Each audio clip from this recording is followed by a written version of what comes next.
You all have probably heard this term called a zero-human company. I personally believe it's a trap, and I want to explain to you in this Captain's Insights why. Why it's more productive to think about an augmented human company in a world where we do not want to see even more soulless slop, and where we can actually build AI-empowered teams that are now capable of building what only they would dare to build. That cannot simply be repeated by anyone. As always, you can read this on pirateskills.com, watch it on YouTube, or listen to it on podcasts like Apple Podcasts and Spotify. So let's start about talking about the zero-human trap. It's one of the loudest ideas right now. Companies like Pulsia and Paperclip are making this quite popular.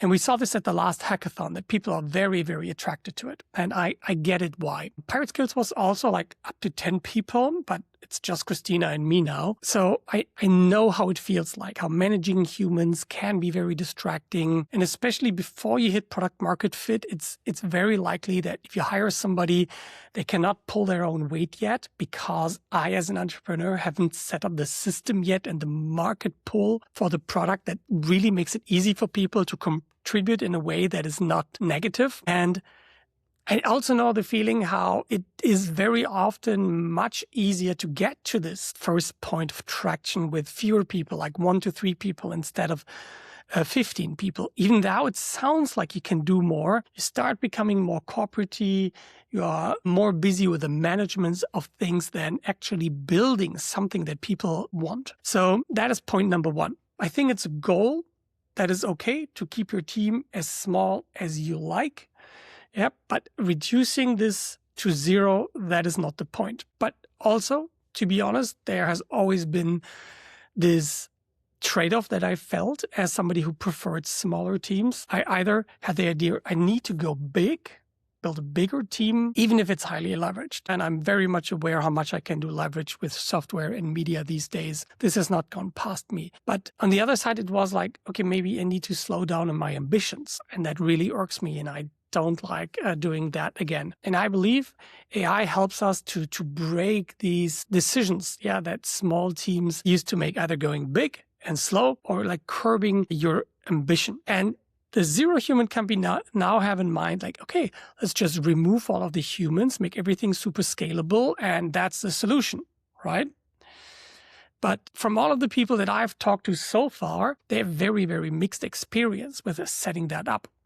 And another point that I keep on forgetting is that building all alone gets old really fast. Even for somebody who would self-identify as a pretty lonely wolf, seeing how AI also augmented the work of Christina and seeing how she could contribute now much more efficiently to the company, that was a sight to see. So I think for me, it was just a bad experience that is really hard to find people that can pull their own weight, and giving them an AI harness so that they contribute more efficiently makes it much more viable for more people to join in and contribute in their unique way.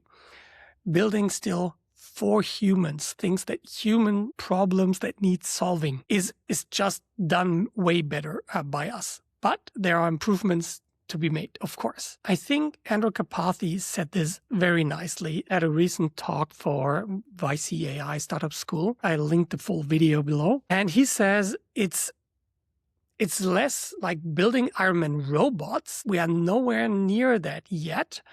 It's more like building Iron Man suits, like building armor for augmentation of your capabilities.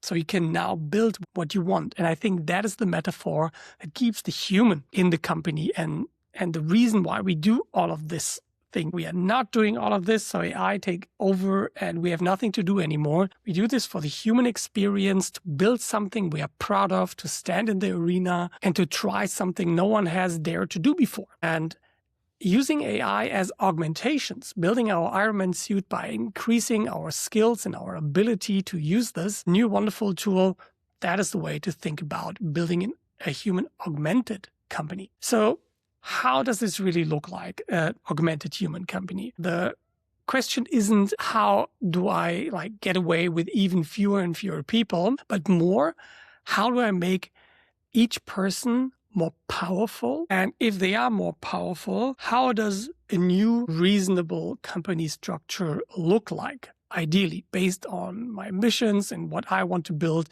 and how the market looks like right now. I see it that AI is helping each human that gets a companion agent to do everything what's holding that person back so it can add their unique contributions to the company. We are still the guideposts. We set the left and right limits. We are the quality control. We are improving the machine, even though when we are building processes for self-optimization that is still driven by us. And it's not about just making more money per human, even though that is a direction and a metric I definitely keep an eye on. I have this idea of the $1 million per person annual recurring revenue company in my head. I think this is a goalpost, but it's not about just treating humans as like being overhead that is to be optimized. Humans are the actual point of having this company and doing this experience. We could be doing all kinds of things in our lives, but we have chosen the entrepreneurial route and we want to live that. And we want to live that very likely with other people that we like. But we can now make fewer compromises in the scale of our ambitions. And we don't have to put up with anyone. We can limit it to the number of people that feels comfortable for us and then give them the tools that make them very, very capable. There is quite a history for me on how I came through these thoughts. And it started with Rob Walling in like 2010, I think, 2011 for me, when I read the first time his book, Start Small, Stay Small, where he argued that staying bootstrapped has a lot of advantages over going the VC route. Yeah, starting from 99% of startups going without a VC. Yeah, and that means if you want to stay in the business, you have to find a way with a small team to stay profitable and build something useful for the marketplace. Then people like Naval came around, 2018, became more loud about using leverage in terms of code and media instead of old school leverage tools like labor and capital, and how to build your own equity in a company in order to reach your goals. I believe this was the primary thought that always held me back from building a growth marketing agency. I wanted to scale through media and education and just a couple of people in-house and ideally reaching millions of people out there.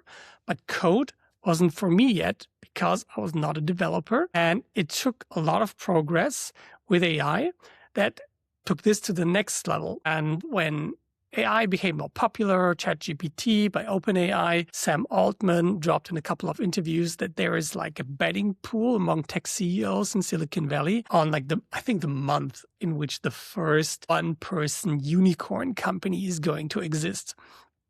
And that is a really interesting idea.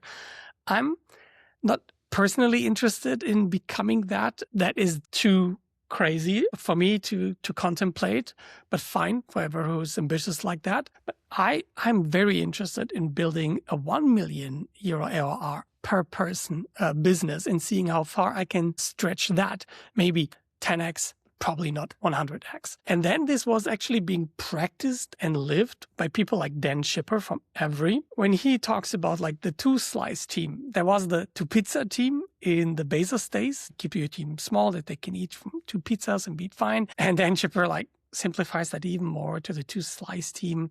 One person who owns the product, writes 99% of the code with AI, and where he is building a portfolio of companies, each with one product owner who can vibe code their product vision that they together have in mind. This is a really nice progression from Rob Walling, thinking from the perspective of a developer and how to build a sustainable business, now to everyone who has been empowered through vibe coding, like Dan Shipper, who is non-technical, who is looking for people that want to build products in a certain line that can handle it on their own. It's still probably doing it as quite an interesting venture studio approach that I'm partial to as well. And there are great examples these days that I brought some for you here, like Papermark, a company which is a couple that is married in Munich. They are now at about K ARR. They don't need to talk about it publicly, but they had one of their best growth months just recently. If you're reading the article on pirateskills.com, you can just click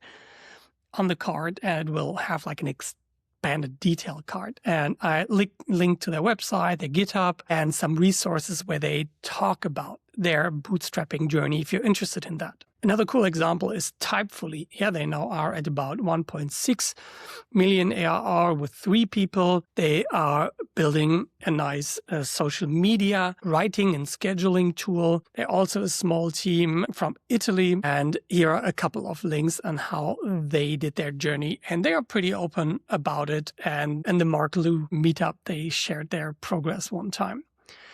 Then let's go up a little bit. 4 people at Oleve. They are like 4 college roommates who built a profitable company in the education and productivity space. And they like to keep the team small. They're open to building more and more B2C-ish mobile apps and supporting the students and learners across the world. Also some really helpful links down here. But if you decide to go big, you can do it like Gamma. Gamma started out pretty small, but more on the VC venture-based track here. But they were serving hundreds of thousands of customers when there were just 30 people. Then they decided, we got something, we got product market fit, and they raised huge rounds of funding. They are valued at over 2 billion now, and they grew the team by an additional 200 people. I think they're about to 300 right now. And there is, of course, a lot of information on that by the founder and in a podcast like the Lenny's podcast, where they really dive deep into their process. So building a small but mighty team does not keep you from going all the way if the market and the problem that you're solving does that. But it allows you to also build smaller solutions for a smaller audience that is not as attractive for big, huge companies and VCs, but then that can still build a very, very sustainable business for you, yourself, your partner, a couple of friends, and you can keep it small and familiar.